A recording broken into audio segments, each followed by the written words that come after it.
Seorang bendahara pada lembaga pemerintah sering menjadi subjek hukum tindak pidana korupsi, baik dia melakukan perbuatan korupsi sesuai dengan jabatannya atau kewenangannya karena dia memegang anggaran, ataupun dia terpaksa melakukan korupsi untuk memenuhi kebutuhan pimpinannya. Alhasil, dokumen-dokumen laporan pertanggungjawaban dibuat seolah-olah menjadi dokumen yang sah, padahal apa yang tertulis dalam dokumen tersebut seyogianya tidak sesuai dengan fakta yang sebenarnya. Pada kesempatan kali ini kita akan membahas delik tindak pidana korupsi yang ketiga, yaitu delik penggelapan dalam jabatan. Sesuai dengan ketentuan pasal 8, pasal 9, dan pasal 10 huruf A, B, dan C Undang-Undang Nomor 31 Tahun 99 tentang pemberantasan tindak pidana korupsi, sebagaimana dirubah dengan Undang-Undang Nomor 20 Tahun 2001 tentang perubahan atas Undang-Undang Nomor 31 Tahun 99 tentang pemberantasan tindak pidana korupsi.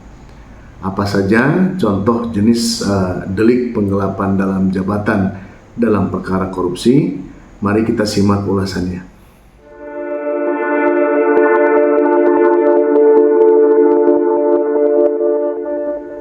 Delik penggelapan dalam jabatan dalam perkara tindak pidana korupsi pada hakikatnya adalah merupakan penjabaran dari tindak pidana penggelapan biasa, sesuai dengan ketentuan pasal 372 atau 374 KUHP tentang penggelapan dalam jabatan, di mana persangkaan pasalnya atau unsur-unsur pasalnya atau genus deliknya sama dengan perkara pada KUHP. Yang membedakan, sumber uang yang digelapkan adalah keuangan negara. Di sini sebagaimana prolog di awal tadi, bahwa bendahara baik secara diri sendiri ataupun secara organisasi sering menjadi pelaku dari dugaan tindak pidana penggelapan dalam jabatan. Apakah dia sebagai plegen atau pelaku, ataupun dia sebagai medeplegen atau turut melakukan perbuatan, ataupun sebagai medepletige turut membantu melakukan perbuatan pidana korupsi tersebut. Untuk kita ketahui bahwa delik penggelapan dalam jabatan, kita mulai dulu dari ketentuan pasal 8 Undang-Undang Tindak Pidana Korupsi dengan ancaman pidana minimal 3 tahun dan maksimal 15 tahun dan denda paling sedikit 150 juta rupiah dan paling banyak 750 juta rupiah, yaitu seorang pegawai negeri atau orang selain pegawai negeri yang ditugaskan melaksanakan suatu jabatan umum secara terus-menerus atau untuk sementara waktu dengan sengaja menggelapkan uang atau surat berharga yang disimpan karena jabatannya, atau ia membiarkan uang atau surat berharga tersebut diambil atau digelapkan oleh orang lain atau membantu dalam melakukan perbuatan tersebut. Tadi saya katakan bahwa genus deliknya adalah verdustering atau tindak pidana penggelapan di dalam ketentuan pasal 372 ataupun 374 KUHP.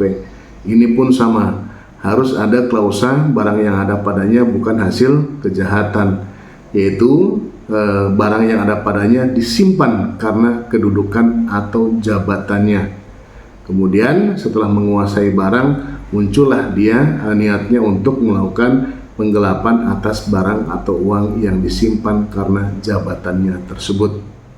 Kemudian dalam ketentuan pasal 9 dijelaskan bahwa ancaman hukumannya minimal atau paling singkat 1 tahun dan paling lama 5 tahun dan denda paling sedikit 50 juta rupiah dan paling banyak 250 juta rupiah, yaitu pegawai negeri atau orang selain pegawai negeri yang diberi tugas menjalankan suatu jabatan umum secara terus-menerus atau sementara waktu dengan sengaja memalsu buku-buku atau daftar yang khusus untuk pemeriksaan administrasi.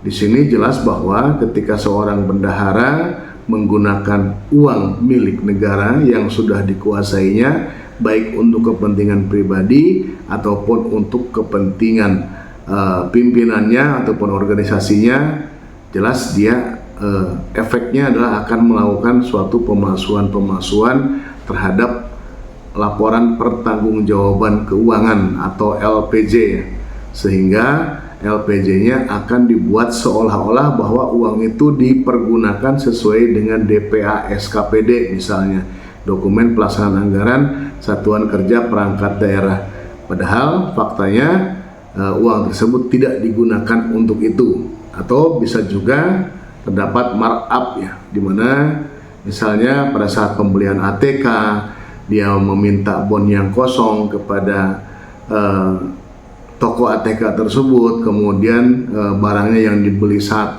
atau 10 kemudian di markup menjadi 50 dan sebagainya.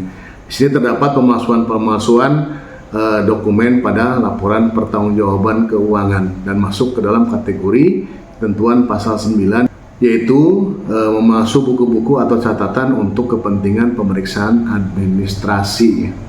Jadi memang korupsi terkait dengan bendahara ini titik beratnya adalah pada LPJ atau SPJ, laporan pertanggungjawaban keuangan ataupun surat pertanggungjawaban keuangan yang dikuasainya. Banyak juga contohnya, misalnya seorang kasubag keuangan di desa, kemudian atas kewenangannya dia memegang uang, kemudian uangnya diminta kepala desa dan dia membuatkan laporan pertanggungjawaban palsu. Sering terjadi seperti itu ya. Kemudian pada ketentuan pasal 10 dijelaskan bahwa dipidana dengan paling singkat 2 tahun dan paling lama 7 tahun dan denda paling sedikit 100 juta rupiah dan paling banyak 350 juta rupiah seorang pegawai negeri atau orang bukan pegawai negeri yang menjalankan tugas jabatan secara terus-menerus atau sementara waktu yang dengan sengaja pada huruf A, yaitu menggelapkan, menghancurkan, merusakkan atau membuat tidak dapat dipakai lagi barang, akta, surat atau daftar yang digunakan untuk meyakinkan pembuktian di muka pejabat yang berwenang yang dikuasai karena jabatannya. Yang kedua, huruf B menjelaskan membiarkan orang lain menghilangkan, menghancurkan, merusakkan atau membuat tidak dipakai lagi barang atau akta atau surat atau daftar tersebut. Dan atau yang ketiga, huruf C, membantu orang lain menghilangkan, menghancurkan, merusakkan atau membuat tidak dapat dipakai lagi sebuah barang, akta atau surat berharga. Dalam hal ini biasanya ketika perkara ini lebih kepada menghilangkan suatu barang bukti ya, berupa LPJ ataupun SPJ ketika perbuatan dugaan tindak pidana korupsi berupa penggelapan dalam jabatan mulai terendus, maka dia mencoba untuk menghilangkan dengan tujuan untuk mempersulit auditor melakukan penghitungan terhadap dugaan kerugian keuangan negara yang disebabkan oleh delik penggelapan dalam jabatan ini. Demikian, terima kasih.